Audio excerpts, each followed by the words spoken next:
भोरही से मुँह लटकइले बाड़ू। क्या बात कर रहे हो, भोरही से मुँह लटका के बैठा है।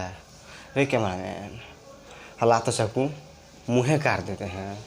अबे साले मुंह फुलाया है घोग। तब तो ठीक है। खाना पीना ना बनइले बाड़ू। ये खेसारी भाई रोटी कैसे बनाई भौजी, सही है कि बेला रोटी खाई तो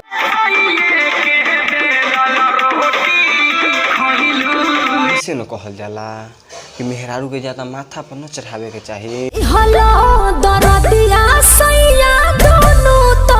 कि दोनों तरफ दर्द देने की कोई जरूरत नहीं। भौजी तो एक ही तरफ में टाइट बोल दिए थे।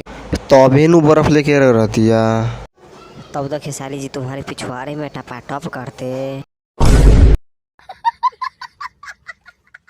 तुम लोग नए हो तो सब्सक्राइब करो, वो जो लाल वाला बटन है उसके साथ सूर्य नमस्कार करो या फिर अनुलोम विलोम, मुझे नहीं पता, बस क्लिक हो जाना चाहिए। अब मैं भी जा रहा हूं, मुझे बच्चों को गाली सिखानी है।